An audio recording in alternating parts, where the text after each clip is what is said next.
هذيك خلاص نشطبوها نضربوا عليها. لكن كاين بعض اللطائف الجيدة في معالجة الناس.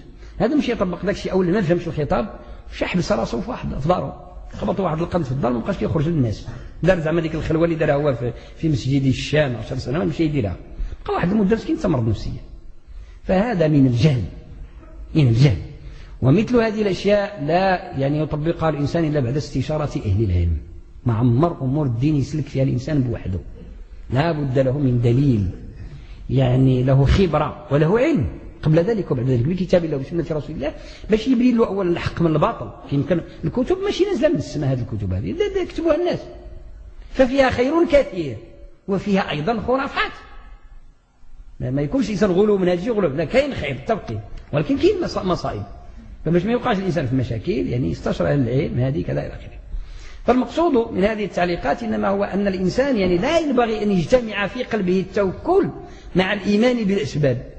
لكن شحال من واحد كان خاف يمشي ياخذ هذا الإيمان بالأسباب، يعني أنه يكفر، كتسمع يكفر بالأسباب ويؤمن برب بمسبب الأسباب. والأسباب هي أدوات العمل ومداخل العمل كالتجارة والتطبب مثلا، ما نداواش لأنه التداوي سبب واللي كيداوي هو الله. إذا خديت بهذا المنطق راه خطير جدا. هذا المنطق هذا المنطق هذا غير سليم تماما. وإنما شنو مقصود العلماء؟ وسيدنا محمد عليه الصلاة والسلام كان أول الآخذ بالأسباب في الهجرة ديالو، ونحن في ذكرى هجراه عليه الصلاة والسلام. أنا ما كانش ممكن نركب على البوراق ويطير به من مكة المدينة وساق له واحد الخبر وقال سمحن أنه كيتسنى وينتظر ويتجسس على الكفار، وخلى سيدنا علي نعسلو في بلاصتو كيوهم الكفار باللي راهو تما، وخرج يعني في جوف الليل ومشاو لغار ثور تخبعوا فيه، وكرا عبد الله بن أوريقيط الكافر أنئذ سارح كيتبعهم بالغنم باش ديك الغنم تلف العطر ديال الرجلين ديالهم وديال الناقه باش راحلين من الرمله باش الكفار ما يتبعوش الجره وما يلقاوش الاثر. واحد العادات ديال وبدلوا الطريق ديال المدينه هكا، هما مشاو داروا واحد الطريق اخرى تلفوا. هادشي كله كان سيدنا محمد غني عليه كاع ما يحتاجوش، يطلب الله سبحانه وتعالى ويغمض عينيه ويحلهم في المدينه. ولكن كان يشرع للانسان، كان يبني الحضارة الإسلامية التي لا تقوم إلا على الأخذ بالأسباب المادية. لكن شنو الخطر في الأسباب؟ ألا تؤمن بها إلى درجة أن تعتقد بأنها هي الغايات ماشي هي أسباب، كتولي ديك الساعة آلهة ما بقات شيء أسباب، ولات أوثان. فالله سبحانه وتعالى ارتبى على الأسباب المسببات، فتؤمن بمسبب الأسباب ورب المقادير. وأخذوك بالأسباب عبادة لله كالدعاء. ملي تهز يديك للسماء تدعو الله جل وعلا هذاك دعاء. كذلك أخذوك بالأسباب، ملي توكل على الله تخرج من باب دارك يعني من بعد الفجر أو من بعد الشروق إلى عملك، فأنت كالداعي كالمصلي بحال راك هز يديك الله تعالى. لأن الله تعالى الذي وضع الأسباب وسائل للرزق ووسائل للحياة، كما جعل الدواء سببا للشفاء، مع أن الشفاء من عند الله، والشافي اسمه من اسماء الله الحسنى كما في الحديث الصحيح: اللهم انت الشافي لا شفاء الا شفاؤك. فهذه الاسباب انت تاخذ بها على انها عباده لله. هذا الذي يقصد المحشي والمعلق على المنقذ من الضلال، باش ما يتعرضلكش الاسباب مع الله تعالى. يتعرض لك راك عندك الشرك الخفي كما قال، عندك جوج الالهه، تؤمن بالله وتؤمن بالاسباب. لا، ينبغي ان تؤمن بالله وحده. التفريد كما في الحديث الصحيح: سبق المفردون. التفريد والتوحيد والتجريد. وتدخل في الأسباب واجب كدخولك في الصلاة. ولذلك جاهل الجهال من العباد، واحد الكلمة قالوها بعض العباد انتشرت بين الناس، وهي كلمة جهل بالله ما ينبغي للمؤمن أن يقولها. يقول علمه بحالي يغنيني عن سؤالي، هذا غلط، ما كاينش في الدين هذا الكلام. هذا علمه بحالي يغنيني عن سؤالي.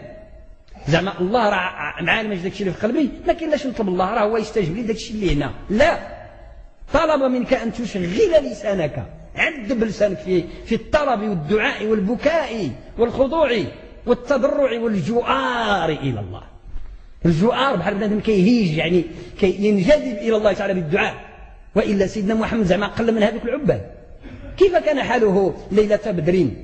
غدا كاينه المعركه ديال بدر وبيت واقف ما قالش شيء للارض، وهو يجأر إلى مولاه واقف حتى سقطت بردته من على كتفه، طاح له السلام ديالو في الأرض وهو يدعو ربه ويستغيث: يا ربي إن تهلك هذه العصابة لن تعبد في الأرض بعد اليوم أبدا. وحده مرة وحده حتى أشفق عليه أبو بكر الصديق واحتضنه وقال له: يا رسول الله والله لن يخزيك الله أبدا، أو كما قال رضي الله عنه. سيدنا محمد كان خير الداعين وسيد البكائين بالليل والنهار. ما يجيش واحد يقلب الدين يقول لك لا أنا مكمش، هو عارف اش كاين هنا إذن يجاوب. هذا الفشوش على سيدي ربي، لا أبدا.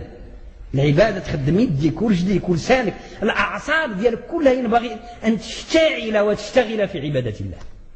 هذا الجمال ديال الدين، باش كل عضو ينال حظه من التطهير. كما القلب خصو يطهر، اليدين كيطهروا ملي كتوضا وملي تسجد بهم، اللسان كيطهر حينما تلهج بلسانك في الدعاء والذكر والصلاة، وهكذا كل شيء في بدنك. عينك إذا دمعت خشية لله تتطهر، كذلك إذا غسلتها بماء الوضوء أو الغسل تتطهر كما في الأحاديث الصحيحة. الذنوب كيخرجوا منها. كيف تقول يعني علمه بحال يغنيني عن سؤالي؟ فالأخذ بالأسباب عبادة، ومن ترك الأسباب كمن ترك الصلاة سواء. صافي. من هنا جاء الشيطان ودخل الآخرين قال لهم: رفعت عنكم التكاليف. فالأخذ بحقائق الدين لا يكون إلا بمنظار شرائع الدين. هذيك هي المعادلة اللي كيسموها الشريعة والحقيقة. ما كاين حقيقة إلا ما كانت الشريعة.